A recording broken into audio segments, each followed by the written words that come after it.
वो क्यों इस बात पे खुश नहीं कि पाकिस्तान है, चलें अमन के लिए पाकिस्तान की कोशिश है तो पूरी दुनिया के अमन के लिए, मईशत के लिए कोशिश है तो पूरी दुनिया के साथ, भारत एक बड़ी मईशत है, बड़ी मंडी है, तो वहां भी बेहतरी होगी, फिर क्यों इतना वावेला?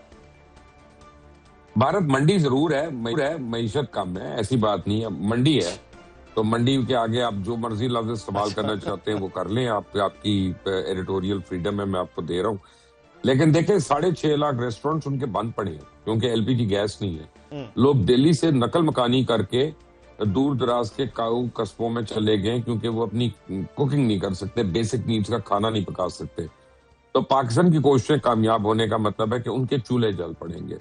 तो इस पे उनको पाकिस्तान के खिलाफ जहर उगलना जो है ना वो बनता नहीं। लेकिन प्रॉब्लम ये है कि भारत ने आज तक पाकिस्तान को एडमिट नहीं किया, एक्सेप्ट नहीं किया, और हमेशा वो अपने बॉलीवुड के वो धुरंधर 2 हो, 1 हो या आईपीएल हो, उसके गरूर में वो समझते हैं कि यही दुनिया है, आईपीएल और धुरंधर जो है यही दुनिया है और इसके बाहर दुनिया है नहीं। बुनियानुल मरसूस में हमने जो उनको फेंटा लगाया वो उसे कर्रा के उठ गए, और उससे ज्यादा उनको कराना उस वक्त आया कि जब यूएस कांग्रेस ने अपनी लंबी चौड़ी रिपोर्ट में लिख दिया कि पाकिस्तान को वाज़ेह बर्तरी हुई और पाकिस्तान ने मारा हिंदुस्तान को, और पाकिस्तान से इंडिया ने मिन्नतें की through India, through Saudi Arabia, through other countries के हमारा सीज फायर करा दो किसी तरह।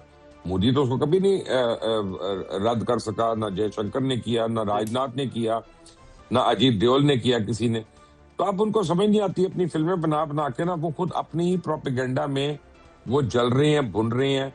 और आपको बताऊं, आज मुझे कुछ इंडियन जर्नलिस्ट के 1-2 के फोन आए कि जी ये आपके मिनिस्टर साहब ने कहा है, मोहसिन नकवी साहब का वो कोट कर रहे थे कि उन्होंने कहा है, या फिर इसहाक डार साहब ने कहा है कि वो जो है वीजा के बगैर आ सकते हैं, वीजा ऑन अराइवल होगा तो हम आ सकते हैं।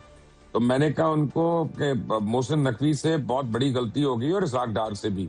उनको चाहिए था, उनको अपने बयान में कहना चाहिए था all countries except Israel and India, या तो तुम एफिडेविट लिख के दो कि तुम काऊ यूरिन नहीं पीते और काऊ डंग नहीं खाते, तो तुम्हें पाक हो, और फिर तुम्हें पाक, क्योंकि पाकिस्तान है, पाक जगह है, तो फिर तुम्हें यहाँ पे आने की इजाजत मिल सकती है, वरना नहीं मिल सकती। तो उसमें सड़ गए वो। भाई तुम you so bloody obsessed with Pakistan, तुम्हें हमारी कारकर्दगी अच्छी नहीं लगती, तुम्हें हमारी कोई चीज अच्छी नहीं लगती, तो तुम अपने मुल्क पे रहो। अच्छा, अभी आपने एक ना हवाला दिया फिल्म का कि जो एक माइंड सेट है बॉलीवुड या धुरंधर या इसमें या हिंदुत्व की जो बहुत ज्यादा डॉक्टर साहब सराहियत किया है पिछले 10 साल से, क्या इससे कोई निकलने का वहां चांस होगा इस सारे अमल में जो पिछले 1 साल से हुआ है कि चलें कम से कम वो एक जिम्मेदार कंट्री के तौर पर ही सामने आ जाए? ये मुझे पूछ रहे हैं? डॉक्टर साहब जी, डॉक्टर साहब। अच्छा डॉक्टर, ये धुरंधर की आप बात कर रहे हैं ना? जी हाँ, मैंने कहा इससे निकलने का कोई सोच है कि बॉलीवुड की सोच से, हिंदुत्व की सोच से और धुरंधर टाइप जो सोच है? देखिए, मुझे नहीं लगता। आपको देखिए, प्राइम मिनिस्टर मोदी जो है, एक मुल्क जो एक मुल्क का वजीर आजम है, बशर साहब तो बड़ी जबरदस्त रोशनी डालते हैं, बड़ा मजा आ रहा है उनके ऊपर। वो कैसे ये कह सकता है कि ऐसी मूवी देखो जिसमें मुसलमानों को दहशतगर्द करार दिया जा रहा है, कि जाओ केरला फाइल्स देखो, जाओ धुरंधर देखो, जाओ फलानी कश्मीर फाइल्स देखो। भाई ये कैसे कोई कर सकता है? आप एक पर्टिकुलरली एक वो जिसे कहते हैं ना, एक ग्रुप को पूरे का पूरा लेबल कर रहे हैं टेररिस्ट, और बताना चाहते हैं कि जनाब ये जब कोई हिंदू लड़की किसी मुसलमान लड़के से बैठती है तो ये लव जहाद हो रहा है।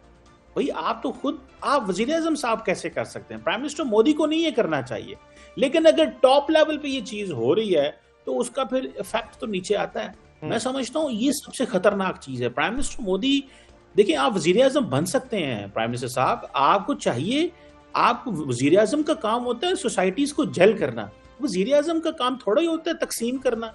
आपका गोल जो है वो इंडिया को बड़ी इकोनॉमी बनाना है, प्रॉस्पर बनाना है, या कि आपका गोल हिंदू मुसलमान को लड़ाना है उधर? मैं समझता हूँ ये चीज जो है ना, इस चीज से थोड़ा सा मेरी जाती राय के अंदर ये एक बड़ी अनफॉर्चुनेट रियलिटी है, अनफॉर्चुनेट सिचुएशन है, और ये पूरी की पूरी एक ग्रुप है। अब फॉर एग्जांपल मैं देख रहा था अगले दिन क्रिकेटर हैं जो विराट कोहली साहब, जी। आपको पता है विराट कोहली क्या कर रहे हैं? कह रहे हैं धुरंधर देखो। अब उससे क्या होगा? क्योंकि वो नरेंद्र मोदी ने 2 दिन पहले कहा था कि मैं धुरंधर मूवी का जिक्र किया, सारे बॉलीवुड को अटैच किया। फिर अब क्या होगा? इनको बीसीसीआई में, आईसीसीआई में नए कॉन्ट्रैक्ट्स मिलेंगे, बिजनेस मिलेगा, तो ये एक दूसरे को सपोर्ट करते हैं। तो मैं समझता हूँ ये बड़ी खतरनाक किस्म की चीज है। लेकिन वेस्टर्न वर्ल्ड को बड़ा स्लोली पता चल रहा है। वेस्ट का तो सारे का सारा माजरत चाहता हूँ, फोकस है कि जी इकोनॉमी है, मार्केट है, बिजनेस है, टैरिफ लग गए अमेरिका ने, सारे आगे फ्री ट्रेड एग्रीमेंट करने। लेकिन मैं समझता हूँ कि ये सारी चीज जो है, ये this is not possible, it can not go this way. और दुनिया को इस चीज को सोचना चाहिए। आप रिपोर्ट्स तो बना लेते हैं कि इंडिया के अंदर रिलीजियस फ्रीडम नहीं है, लेकिन एक्शन नहीं लेते आप। तो मेरा ख्याल है कि इसके ऊपर इनको काम करना चाहिए। बिल्कुल। अच्छा मोहसिन लुकमान साहब, कर रही हैं। अभी मैं मैं मेरा सवाल भी साथ साथ ले लीजिएगा।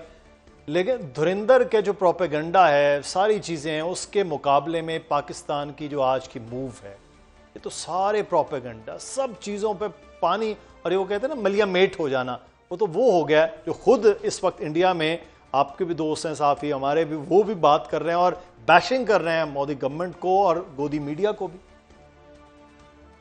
देखिए मुदस्सिर साहब, आप एक बात समझते हैं कि अगर आप तारीख के स्टूडेंट हैं जी। तो सेकेंड वर्ल्ड वॉर के बाद ये सबसे बड़ा इनिशिएटिव है पीस के लिए। बिल्कुल। सेकेंड वर्ल्ड वॉर से लेके आज तक इससे बड़ा पीस इनिशिएटिव नहीं हो सका। ये जो ऑस्लो अकॉर्ड है, जो बर्लिन अकॉर्ड है, मॉस्को अकॉर्ड है, बीजिंग, ये सारे अब पीछे रह गए, पसे पुश रह गए, बिकॉज ये एक पोटेंशियल था तीसरी आलमी जंग का और न्यूक्लियर जंग का। बिल्कुल। और देखें ऑलरेडी दुनिया जो है एक इकोनॉमिक क्राइसिस के अंदर से गुजर रही है। सिर्फ हमारा मुल्क नहीं है, दुनिया का पूरा जीडीपी जो है वो $100 ट्रिलियन है, दुनिया का डेट जो है वो $300 ट्रिलियन है। तो उस तरह अगर ये जंग आप समझें कि न्यूक्लियर में कन्वर्ट हो जाती या किसी तरह आगे चली जाती वेपन्स ऑफ मैस डिस्ट्रक्शन पे, तो फिर कहाँ पे एंड होना था और कहाँ पे इख्तिताम होना था। मैं आपको coming back to the point जो डॉक्टर साहब आपको बता रहे थे, मैं आपको एक छोटी सी बात बताऊं कि कुछ अर्सा पहले आपको याद होगा गुलवान वैली पे चाइनीज आर्मी और इंडियन आर्मी आमने सामने आई और हाथापाई हुई और उन्होंने ऊपर से उनको मार मार के नीचे फेंक दिया इंडियंस को। तो 20 इंडियंस उसमें मर गए। जब मैंने उसका पता किया, मैंने कहा जब वो फायरिंग नहीं हुई थी, कुछ नहीं हुआ था, कोई गोली नहीं चली थी, तो मर कैसे गए? तो हमें ये पता चला कि वो पहाड़ रिज थी और वो तकरीबन 18-20 फुट ऊपर थी जहां से चाइनीज ने उनको नीचे फेंका था। अब वो जख्मी हो गए बुरी तरह। तो उनके जो कैंप में लोग थे ना, उनके कैंप में जो डॉक्टर्स थे आर्मी के अपने कैंप में, उन्होंने रिफ्यूज कर दिया उनका इलाज करने से कि वो नॉन ब्राह्मण है, कि हम बस्ट हो जाएंगे, हमारा धर्म बस्ट हो जाएगा, ये वो। सो ये जब आप इस तरह की चीज फैलाते हैं ना, तो आइलैंड्स ऑफ गुडनेस नहीं रहते, वो आपकी फौज में भी आएंगे, वो आपकी स्कूल में भी आएंगे, वो आपकी एयरफोर्स में भी आएंगे, वो आपकी नेवी में भी आएंगे। और आप देखें कि पाकिस्तान ने कितनी आराम से, कितनी कन्विंसिंगली आपको मारा। अच्छा, मैं आपको एक एग्जांपल दे देता हूँ उस मार की, कि कश्मीर के अंदर, जम्मू कश्मीर के अंदर